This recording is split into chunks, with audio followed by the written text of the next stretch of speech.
des vendeurs. Il est le président syndical, hein? Donc le défenseur numéro 1 des vendeurs. Et lui, c'est bel et bien M. Guillain que nous recevons. Et je tenais là aussi à saluer maman Eugénie qui nous suit. Elle est trop fidèle à ces programmes. Bonjour, président. Bonjour, monsieur. Sentez-vous bien?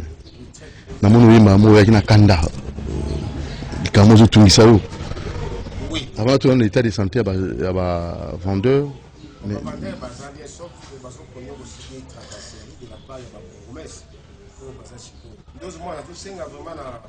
le vice-premier ministre de l'Intérieur, sécurité affaires coutumières, vraiment pas conseiller dans l'immigration. En attendant pour la élection, de voter va conseiller. Parce que ceux qui sont là, les actes qu'ils sont en train de faire, de façon combattre politique la chef de l'État. Bassani, en termes clairs, qu'est-ce que. Bassani. L'honorable, c'est à commune à Kinshasa. Au moment où il a rapport pour l'activité, il faut une autorisation d'ouverture. Ouais. Mais maintenant, moutaké le service à IPMEA. À Foutimbo, on a eu $20, on a eu $30, on a eu autorisation d'ouverture. Ce temps que comme il a retiré l'autorisation d'ouverture, le bourgmestre a bloqué l'autorisation d'ouverture à niveau. Parce que c'est lui qui signe les autorisations d'ouverture. Parce que l'autre, il faut plus savoir des détails. Hein, comment est-ce que Moutou a font moi, Ligablo, moi, business dans la commune, est-ce qu'il doit passer par où? L'Européen, ça va. L'Européen, ça va. Seulement aux UKO. Oui. C'est-à-dire, maintenant, tant que pas bourgmestre, aussi qui va, il y a une bourgmestre à commune à Kinshasa. Les bourgmestres peut-être parmi les bourgmestres les plus jeunes à la ville à Kinshasa. On appelle ça opérateur économique autorisation. Il y a bloqué en haut avec la taxe professionnelle annuelle. Taxe où ils ont déjà suspendu par le gouvernement provincial de la ville à Kinshasa.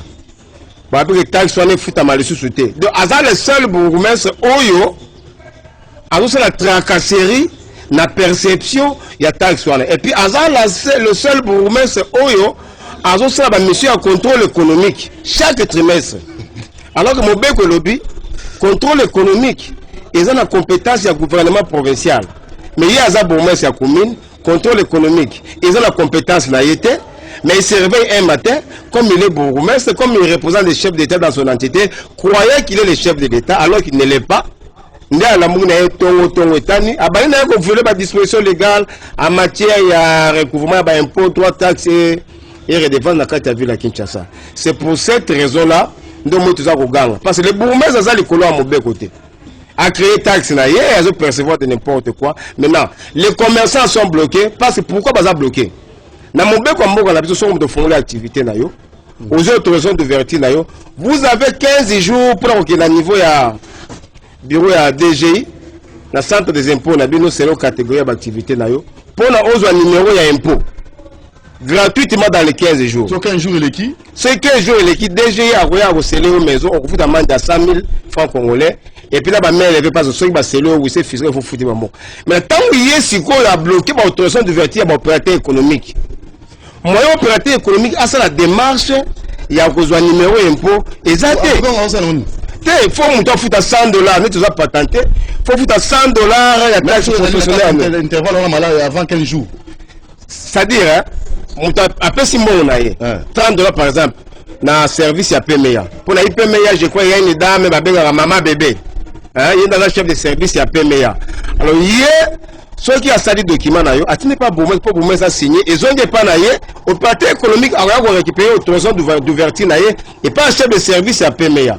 Maintenant, ma belle année, les bourgmestres à Bois, ils ont repéré son autorisation d'ouverture à Batou. Pour ça, il y a été commune et encaissé déjà un bon et autorisation d'ouverture. Maintenant, il y a ce qu'on peut appeler autorisation d'ouverture. C'est un commerçant, à Fouta, si on a un commerçant patenté, c'est-à-dire, à ça, on a un bon moyen patente, à Fouta $100. Ceux qui ont fait la RCSM, à Fouta $300. Sur les sociétés, à Fouta $1000. Alors que le gouvernement provincial supprime la perception parce que la loi avait posé des problèmes. Au moment où a commis pendant il y a une personnalité. Au moment où ils ont TV, ils ont radio, ils ont signature et bourgmestre c'est aussi qui wa. A commis, il est rappelé à tous les opérateurs économiques et vendre dans la commune de Kinshasa de payer préalablement la taxe professionnelle annuelle à la comptabilité communale avant la réception de l'autorisation d'ouverture. À quel Libanda? A signé Bena, signature Moron. Il y a eu un reçu qui était. Non, non, on va continuer ma campagne. Moi, ça ressemble à un caméraman à ce moment. Ça, c'est vrai, ça. On a date une le.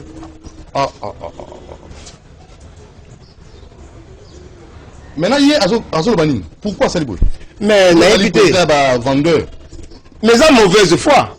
Mauvaise volonté, parce que quand vous représentez la population, vous représentez les chefs d'État, vous devez avoir les soucis de la population. Si le chef d'État aujourd'hui a les soucis de la population, pour que Batou arrive à respecter Mibeko, il n'est pas supérieur à la loi, il est bourgmestre, mais ce qu'il a fait là, ensuite déjà comme un bateau va y habiter. Si on est 100 $, tout le monde a 20 personnes, et ça là combien? Donc, va patenter $100. 100 $. Établissement 300, société 500, station-service $1000. Mais maintenant, attirer mon bec, voilà, dans la PC autorisation, après la fixation. C'est pourquoi on a des fabuleux réseaux matin, oh, mati, oh, lipe mati, oh, biscuit mati. Mais dans le comportement, le président, on doit sensibiliser les vendeurs. Est-ce que ça va réunion? Tout cela va réunion, on a des commerçants, on a foutu à côté.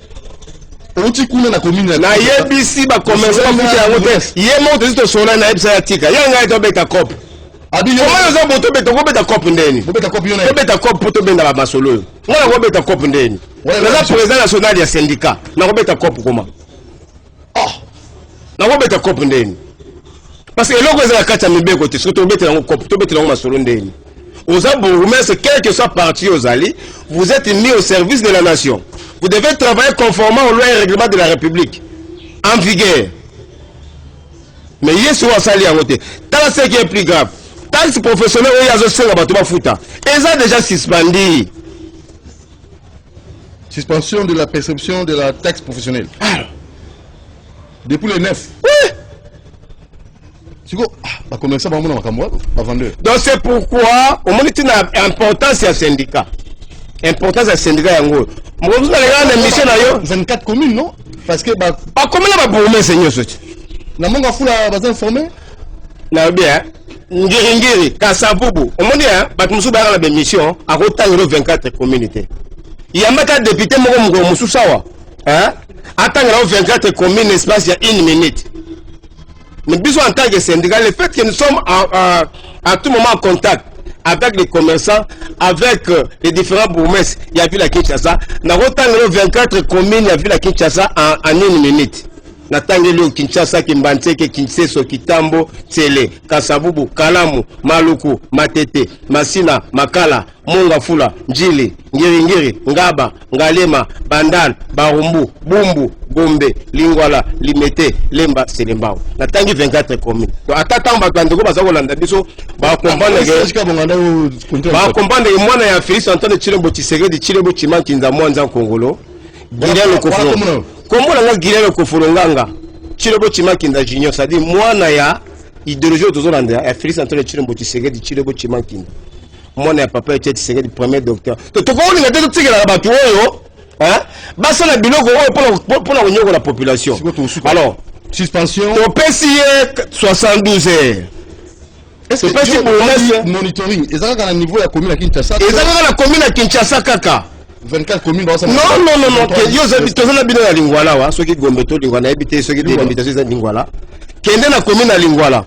Quand on a une maison comme ça, bazo senga biloko, bazo senga te. Chez moi ngengi bazo senga te. Na kasavu mama bébé atika biloko ngo. Et pas ya doyen na bango. JC Kadima. Biloko alingi ngo te. Abdul Razak, président na bango na Njili. Balingi biloko yote. Mais yesika kuti ba doyen ba grand léopard, ba JC Kadima. Ba vieux Abdul. Vous comprenez? Ba kuti bango wana. Ba kuti ba bailo na bandal. Hein? Akuti bonyo mazo sa l'intérim misiko na ngiri bien que to funda ki na parquet général de la République ndenge ba teka ki ba fiche ya le côté la grande émission de 3000 francs dossier ça ouvert fiche nino ateka ki ba commerçant fiche 3000 francs ba vendre na niveau ya commune na ngiri na funda de so na parquet général ezali loko ezali na kata mebe côté amona ki ngoma seki état de droit yango tozolinga oza bourgmestre osali faux pas osali mbeba opposé ba acte za la kata mobeko te ba mukwata nyonso eza yo oyo soki oyebisaki ba vendeur makamba seki kosala o baseki kosala te taxe sur le foot, sans que tu y a, va se révolter contre ma bourgmestre. Non, il y a ceci. Ma vendeur n'a yoté. Non, il y a ceci. Vous savez, ça, madame. Non, il y a ceci. Tout ça, la clé. Non, non, non. Au moins, même quand tu es dans l'église, même quand tu es dans la classe. Mon lagi, ça peut s'abîmer au cours.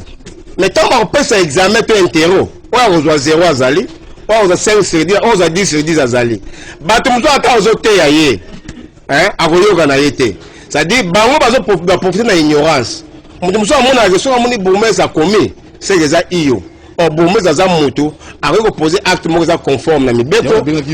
Le lot on rappelé bateau. Ceux qui ont cette activité dans le moi boutique, moi les gablo, moi ni ni o ya liboso monta sengeli ko ça. Et là ya liboso sengeli autorisation d'ouverture. Arrêtez à gouverneur yangoyo. Moni dans le procès autant arrêter à gouverneur yangwana et fixer ma modalité na ba prix ya autorisation d'ouverture. Arrêtez oh eza abrojeté. Ngala lingi muko mususu ha bengisa bourgmestre moko ayao. Ngai pe na vandi yao. O tu na mitune ya makambo na zoloba. Et généralement so ba yebi ke o akolekala gila le kofolongala ba ko yate ba ko kima. Bandela no ignorance le na ba vendeur. Et ça dit ignorance wana e ba ko futa. D'abord, autorisation d'ouverture naie. D'ouverture. Ensuite, numéro impôt naie. Oui. Ensuite, permis d'exploitation naie. Et à voilà. Autorisation d'ouverture, si vous avez patenté, on fout à $10 à 2500 francs congolais. Ok. Il y a un arrêté. Si vous avez RCCM, on fout à $35 à 2500 francs congolais. Si vous avez la société, maman poto, on fout à $50 à 2500 francs congolais. C'est ça le taux. Où l'État a fixé. So Kenya n'a pas commis. So vous avez aussi, voilà c'est la catégorie. De moi que le gars la commerce dans la patente, l'activité dans la mouké, ni de boutique à moi miki awa, hein. Au net ya bandila, maison qui est na bayakawana. Alors fout à $10 à 2500 francs congolais. Ok pas Ginz était au fout à $10 à 2500. Mais si on connaît Tibasara Kabelo, alors fout à $35 na 2500 francs congolais. Au net ba kolo ba ekolo tozomona wa ba supermarché, ba on fout à $50 sur les établissements. En fout à 35 à 2500 sur les sociétés, on fout à $50 à 2500. Après, on a 15 jours pour que la DGI on la demande à numéro impôt. On ça photocopie autorisation d'ouverture na yo, na photocopie à carte d'électeur na yo. Au commun du DGI ba ko son numéro impôt au fait sans qu'on paye ça écoutant gratuitement. Gratuitement. Ne mo begolobi. Après, aussi, permis d'exploitation, on a selon catégorie. Si une activité dans moins de 50 mètres carrés, on a permis d'exploitation dans bureau de coordination environnement, dans limité, on est dans la 7e mairie, le bureau est dans la première mairie. Si on a dépassé 50 mètres carrés, on a le ministère national. On est dans la société, on va avoir un groupe. Après, on a un document de base. Après, on a une patente, ou bien RCCM, un numéro d'identification nationale. Si on a un bureau de coordination, on a calme, on permet. Oui. On a permis. Mais Kenya n'a pas commis. Il y a d'autres choses qui ont syndicat national de vendeurs du Congo pour épargner la tracasserie, la paiement de taxes illicites. Au moment où on a commune, à cette activité, sur le PV d'enquête, il y a IPMEA, sur ma fiche d'identification, il y a IPMEA $30. Il est déjà pris autorisation d'ouverture. Sur ma PV de constat de lié à l'environnement à niveau à commune. Sur ma fiche d'identification, il y a l'environnement à niveau à commune. Économie à IEP. Sur ma fiche de recensement, il y a économie. Comment? Parce que ça prévu la carte à Mibeko, c'est la loi et la papa. Mais on a besoin de le bala. Donc, Yango est la carte à Mibeko. C'est l'ordonnance loi 18/004 portant fixation de la nomenclature des taxes autorisées aux entités décentralisées. C'est que ceux qui ont la carte exacte, pour autoriser, on reprend l'exemple sur le secteur de l'environnement. On remet la montée environnement de la commune, à contrôler le permis d'exploitation, n'a pas de taxe rémunératoire. Mais si on a des compétences communes, vous avez compétence commune, service et environnement, vous avez taxe, service et environnement. On est, taxe, service et environnement commune, on a retourné dans mon désolé, autorisation d'abattage d'arbres, bateau bakata kabanzete. Ah oui, non, émission faut ça, émission. La légitime détention des espèces animales et sauvages autres que celles émergeant dans l'annexe de la convention citée. Et si lit. La boucherie. Et si lit. Non, parce que tu as banzete, tu as banzete. Yeso ye muta commune aye na boutique ko sala nini muta environnement la commune oye na boutique ko sala nini on ça contrôle nini c'est pour lancer la bande ko na mission bobe yanga na 089 89 62 766 la zone 089 89 62 767. Il me sous des années. Dans mon bec, on contrôle économique et c'est une compétence du gouvernement provincial. Mais au moment où on a ordre de mission, sur la bourgmestre bazali kusala. Na ramo état perception ya taxe. Na ramo état ba contrôle et c'est ordre de mission ils en a visé à ministre provincial ya finance. Mais au moment où la bourgmestre la mogi na tongo, neto ya Kinshasa, a sali ordre de mission, ba tini ba de la contrôle économique. Alors que les compétences n'a été. Les compétences n'a été. C'est la ville. Parce que bamande ouais gobima. Ville pas ça lango. Comment peut ça lango? Ville ayaka le contrôle économique se fait une fois l'an. À Kenaï. À Kenaï. Mais il y a commune à Zoya chaque trimestre. Quelle est la commune à Kinshasa va commencer bazo paie matin. Ça dit va commencer bazo mona lokola ba konjamboka ba osa eloko moko ba lingi bangote à cause ya comportement ya bourgmestre à Kinshasa. À cause de son mauvais comportement. Il est bourgmestre. Au moins, il n'a pas perdu Batamala en bazar. Le ministre Batamala en bazali. Jean Moutouko la JKP, ministre de l'Industrie. Non, ne dis pas que comme coalition, c'est le cash. Bisous, ma coalition. Bisous, ma comportement ya Moutou. Juste que dit, mais on n'a pas perdu. Mais on percevoir en haut de poigne. On percevoir en haut de poigne. Aujourd'hui, Abdul Razak, président Nabango. Président Baboumé, c'est Nyoso, il a vu la Kinshasa. Azan Anjili. Azo percevoir en pour l'année. Est-ce que ça informé dans Makambo? Ayebi, Azan la réunion. Bon, il y a un peu de copine. Makambo, on dit maté. Kasi Bengaït. Bengaït, vous mettez ça comme la Kinshasa, on dit maté Mambo. Mais déjà, tant à poser actuellement, on va dire que ça, j'ai cité. Le bajeton, va y aller. Bah, jeton, voilà, jeton, ils ont des plaintes, autre salaki. Hein? Dossier, ils ont déjà la cour d'appel. Donc, ils ont la capacité d'organiser Boumès. Ils ont la capacité à refonder. Donc, qu'est-ce que vous faites? Si vous avez une fonction établie, vous avez refonder la cour d'appel. Vous avez une refonder la cour d'appel. Le rôle est bloqué, état de droit est côté. Moi, je fais ça, moi, je fais ça, je fais ça, je fais Congolo. Moi, je papa qui s'est dit, je vais faire ça, je vais faire état de droit. Au moment où je vais changer, 6 000 balles à 9. C'est comme si ça m'a Mutamba banyama bana babaki de bunzi jula mumba fesi kozali sikoyo fo bourgmestre ya ngiringi akende ko se justifier yo signaki contrat na société telle ba percevoir 3000 pe ba commerçant na niveau ya commune ya ngiringiri ozwaki yango conforme na mibeko nini Olandi? So, commune ko zo mosolo ndene ko parce que commune va signer ko zo va vivre. Papa, pas que la phrase voilà commune vous avez. Yo ka ba taxe commune azana ngo. Yo ka ako vivre ndene nini? Azana ba taxe sur l'état PC. Yo ka ba taxe commune. Mais ça mi pesa au la commune. Intérieur ba PCA, attestation de succession, attestation de décès à domicile, attestation de perte de pièces d'identité, attestation de bonne conduite de vieux mœurs, taxe annuelle d'exploitation des pompes funèbres. Et ba pompe funèbre bonne za ba commune. Ba pesi bango yango. Aucun en finance, la pèse va avoir un impôt personnel minimum. Parce que vous avez douté. Si on a un niveau à commune, vous avez la commune, ça va $1 par an pour la commune. Vous avez un bon côté. Il y a une maison à 4 000. Taxe sur location de shop, magasin et dépôt de marchés communaux.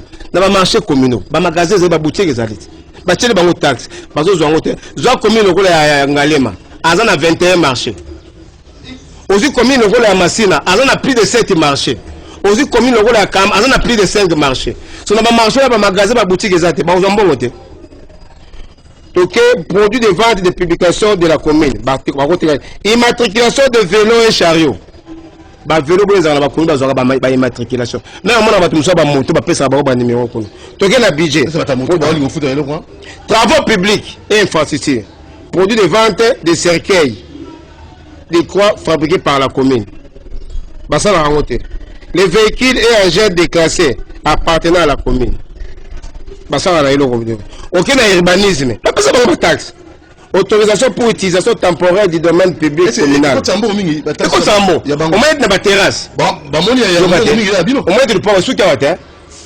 Comme c'est à Gaya, on a la terrasse. Moi, tout le monde est bimil. Non, on quitte moi trop tard. Il faut foutre la taxe dans la commune. Ils ont autorisé. Le temps que dans le bouga, on a bouqué opération qui chasse à vos pétos. Mais ça dans l'illégalité. Ceux qui ont autorisation, bah PCA dans le niveau de la commune, on a bouqueté. Donc, ça, la taxe est belée. Ok, même dans le sport. la publicité dans les installations sportives de la commune. N'est pas terrain bondouana, au tiers publicité, faut foutre là. Dans le stade municipal de Massina, au tiers publicité, faut foutre là. Dans le stade municipal de Bandal, faut foutre. Bisongo tozo là-bas, bon, ça peut terrain bondo, n'deng bassin na ba delvo na banini tout ça. Donc on a besoin de mboka dit yeli, hein, to beta masolo pour stratégie, to ko koloba, hein, pour que ba bon ça peut kuna. La vente de billets d'accès aux manifestations culturelles ou des loisirs dans les installations sportives de la commune. Oh, fête, oh, matanga ba on a terrain. Oh, ba fête mon ça ba mariage chaque semaine. Ba so ka balart. Économie. On ba ciao. Taxe et licence de vente de boissons alcooliques de fabrication artisanale. Bateau ba ça le toko. Oui. Et ça recette à combien? Parce que ba taxe belé énergie. Redevance sur location des poteaux d'éclairage public pour les communes. Donc, bazala bani tina bazali. Mais bazala faut y rejoindre, bazo créer une babiloko oyo eza sensible oyo nyoko la population. Parce que ceux qui l'État sont linga amélioration du climat des affaires, c'est pour attirer les investisseurs. Parce que moi na mboka za na kati ya mboka na ye, yo boumé zo nyoko la ye. Yo boumé zo créer le groupe ça y est. Salut appel là, salut comme message, a dit rappeler numéro no bien. Pour réellement baser la ignorance. C'est comme si il y avait des documents en Yomoko, journal de la. Yomoko pour tout ça. Non, journal officiel. C'est $10, c'est pas cher. C'est $10. Au moins, une Bible, hein. Vous avez autant la carte Bible. Comme là, c'est syndicaliste. La boutique na bango. To bazala mo activité papa etanga journal officiel yango atangisi mutu ayiko musenga ta sani atimite ndeko ezala ngani ça les ani yo lukisa bango nyonso fani sa bango baza na journal officiel na maboko tozala kana deux étapes biso to lukara bango tant na zolo babwe si bandeko bazolanda to sala pe ba réunion to benga ka pe to tindi ba invitation au moins dans 2000 invitations to na lingwa la boy na di semaine prochaine to na réunion na lingwa la président communal na lingwa la Patrick Batobanya azamu panje na nga yao hein to ko sala réunion samedi na lingwa na ba commerçant ya gari to na ko bengi sa yo oya tant to ko ba invitation to la so ba invitation yango to zu ya lingwa la tant to ko ba invitation ko yo tango yo ya otala boni bagoya mais ça c'est là que Henriette Wambo Francis Kalombo hein petit leki nango ya banda na Edi Yeli mulakisi hein ya wana ndeko na mbonzi wa mbonzi ba yebi ke député awa na lupango lokaka on na ba maître ba kobima mais tant ozo benga bango makampo ya ko protéger ba droit ya bango moko ndi batu ba bazama muke ko lemba donc to ko lemba pété parce que pasteur tanga bandaka église abandeka na ngongi na broki moko na mbunda na ye Yesu azali awa Yesu moko toujours na likia fois ti wata azoli buka beti di solo kuna danze de la Sénégal pesa bongo oya ko bika nini mais numéro na rappeler 089 89 encore 62 766 Nazongeli 089 89 encore 62 766 wala kozanga moko mona mboka Guinéen Lokofo Longanga omoni ignorance eza presque partout okova na maison moni bureau d'à côté lio o biso batu ya lutte contre la criminalité économique aye kotika invitation na boutique baye na boutique na terrasse baye osala contrôle ba document est-ce que eza musala na bango le premier ministre a signé décret à l'Obake. La lutte contre la criminalité économique. On va bien à bureau de la caisse, parce qu'on insécurité les commerçants. Pour à côté dans magasin à mouton, tout dans mouton document, c'est une mission quelconque. Il faut avoir la réquisition à procurer du ressort. Et basé sur l'ordre de mission signé par le général Kassongo, oubliez que le général Kassongo est commissaire provincial dans la police, parce que le général Kassongo a des ordonnances. Moko est nommé général. Moussou est nommé commissaire provincial à la police, mais Aza OPJ. Il est là pour obéir aux lois et règlements de la République. Exécuter les lois de la République conformément aux dispositions légales en vigueur. Il est OPJ. Bah, connaît ça, procurer par magistrat. Donc, ce que le gouvernement déjà a dit que OPJ, pas contre la mesure à doit faire la mission d'enquête, il y a des documents, tout ça, il faut la réquisition à procurer. Il y a aussi il n'a qu'à obéir à tout ça. Mais tant que besoin de la réquisition, besoin d'un bulletin de service sans réquisition à procureur du ressort. Bayamba bangote. Basa ndé ceux qui ba moni résistance de l'équipe, ceux qui ba moni ba ni ba menacer bango. Basa ndé.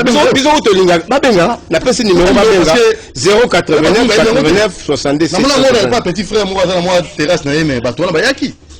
C'est-à-dire qu'on a la carte à c'est pas commerçant, qu'on a la carte à syndicat ils ont lengi. Eza kitoko, on va droit na yo, on va devoir na yo. Na représente d'accusation que na bokasa. On peut ça génération. Ya on ne rebisa. On peut voilà. Na boy ko to sa mibe ko to na boy ko to sa génération. Même génération, so akangi yo au bugi mibe. Vous comprenez? So bakangi au bugi mibe. Ezo na ba makamba minembo abatu bakie makamba so bakesa masolo mususu. Kula to kota te, to na makamba na biso ya syndicat. Ezo na ko so ke na bokasa place ba sachet. Quand le fumo na so kanga ba sachet dégradable. Oh. Non biodégradable to dégradable. Au moins batu ba so ba batu zo la kabuta ki chikapa ya sombi une grande quantité ya ba sachet dégradable. Tant so manga libanda ba mukwata bakangi. Quand le fumo. Débat. Tant que ici, le syndicat sont les vendeurs du Congo ezalaka. La personne qui est président Mathieu, c'est Gazali à Rolanda, Maman Fifi à Rolanda, mais c'est si là-bas à Rolanda. Il y a un dossier au niveau du syndicat. Il y a combien de ministres du commerce extérieur? Il y a combien de commissaires généraux à la police? Il y a combien de ministres de l'industrie? Ils ont répondu. Ils ont dit quoi? Le but que l'État a payé ça à côté de sachet. Mais après ça va sachet dégradable té. De l'eau maman va sauter calmement. Mais les députés va vendre hein. Parce que ceux qui va 5000 ba $1000 ya pamba. Makambo va commencer va so kuta ba va qui pas ngote. Parce que peka ordonnance là ya président zaki légal tout zaki légal. Ceux qui va saler les nzela lenga sa muta ko lobate. Ceux va saler ma gratuité té bana na biso ba ko za mayele té. Hollandais. Mais makambo pour président kuta na ngotala makambo zando. Député ni akota à part Mike Mokebai. Quel est ce député? Attends, député à IDPS va côté qui m'a sur l'angoté. Dans le niveau à Villa Kinshasa. Quand on m'a dit mon Québec. Et ce qui peut être bon. Il y a un de Rwanda. Zamba au Songa besoin de 2020 au Koutana, mais tout Koutana na national. Donc na poto to modifier ba loi. Ba na mboka na biso ba biloko belé faut changer na mboko.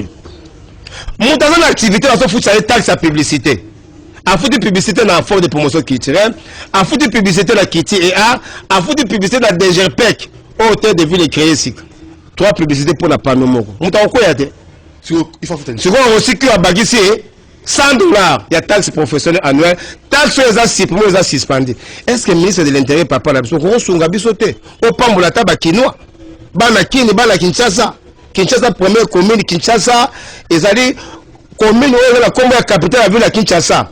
Bah comme ils ont la mission à la carte commune, bah ils ont mérité protection, bah ils ont mérité sécurité. Comment laisser un bourgmestre à ça la barre de bureau, à bête à barre de bureau en bas, à bête à barre de bureau en bas la souka. Dans le député provincial, il y a Kinshasa. On remplace qui les doyens, papa ça pour Kalima, c'est paix à son âme. Il y a Zagi bourgmestre Zagi na makambo te. Il y a député à Balakine. Aux Alaki suppléants, chancelier au Pamba. Kondo, ça pour Kalima, ça tiki bisto, yo on a député provincial, Landela Likambo, zone numéro 089 89 70 768. Ce que moi que na Tigo, bino ba député, vous savez la Tigo te bozanga na mbo webele, obenga na RTL, obenga na 0999 164 541. Comme to comme ta ba élément to pesa yo, on me la présent Godin poi, total cette fois-ci. Si l'Assemblée provinciale va interpeller les ministres de l'Intérieur pour sanctionner Bourgmestre sur la Makambo Yassali. Tout le monde a souka, nous avons réalisé à l'autre. Babi, non, le bon attend. Ce qui est bien, il y a soulevé parce que c'est Moron Jan Babi, non, pas ignorance, ma casse, même Moron Jan Babi a surpris. Au lieu même, on a fait Baboubanga. Tout ça a trouvé Maïcha, tout ça activité mon bouille. Nous va la biso de futa. Bon, le gars bourgmestre moko, na ko personne numéro 3 bourgmestre Luka moko ata le diet. Pour ma gambo biso de zone ba soke za lukuta. Bon ba contrer. Ce que ba roya te ba tina ba avocat na bango ba ya. Bourgmestre Kinshasa na luka il moko ya po. Ya lemba kuti ya lemba tie autorisation de vertir $120. Na pesa $30 ya autorisation de vertir ya moto na IPM ya. Olandi na pesa $30 ya autorisation de vertir ya moto. Mais si les lots mutuana na azui auto na otanga kombo ya mama na mama Siloé hein azal activité moko na ngiringi afungola moko na salongo mais ti le bourgmestre azoba ko signer autorisation de vertu a pouvoir payer ça $120. Même le service baza trop mécontent na biloko. Alors il y a un danger Ezoya. Lequel? Dans le secteur du commerce. Hein? Il faut vraiment que le gouvernement abete à cette nalikambouana. On a même un petit commerce, va respecter. Les étrangers continuent à exercer le commerce de détail. Alors que le ministère de l'économie est Zawana, au lieu de Kangaba sur le commerce de détail en version à décret 011/37, mais éviter Marambonga Zoba Soki va député Bayebian. Le grand va député Mibale. Moko ya ville Kinshasa moko national. Tobeta makambo pote ba na kati assemblée na Zoba na osala nini? Donner le mot Jambot. Yelanga écoute so yelanga be yazanga mutamunoko. Yelanga na assemblée professionnelle ba osala nini? Ou soit baza minoritaire, akoki ko ba mémoire ba voter zate. Merci président Guilain. Lobby tous na posa na yo. Makambo ezana litomba lobby to fungola ngo sukoleka. Pour na osunga ba commerçant bazo souffrir. On a tenu mission mo il avait pas na binoa. Rendez-vous des auditeurs. T. Ils ont 9h na Bossani Combo. Rendez-vous des auditeurs. T. Kiosque. Kiosque, voilà. Parce que kiosque, c'est un journaliste. Ah, mais malheureusement, mais prochainement, c'est ce que vous avez dit. Pour ça, journaliste, il y a Magamangote. Mais pour ça, on a alors que kiosque, ça, Magamamba comme la journaux. Il faut que ça soit le bas. Tant que ça, on comprend. Nous critiquer le gouvernement, et ça, le bateau, sanctionner le bateau. Merci beaucoup, président Guilain. Ok. Merci. Ah, Bavander. Guilain, ignorance de même aux nous, ça, bon, comment. Donc, ce aujourd'hui, tant que vous avez la réunion, et Robin Gaye, pour apprendre matière, par Bouba Bio Souté. Non, pas Boubanga. Et Bouba Té. C'est tout à l'heure. Vraiment, merci beaucoup. La souka, la presse va te faire une beauté, mais sous Katinga Gaboué.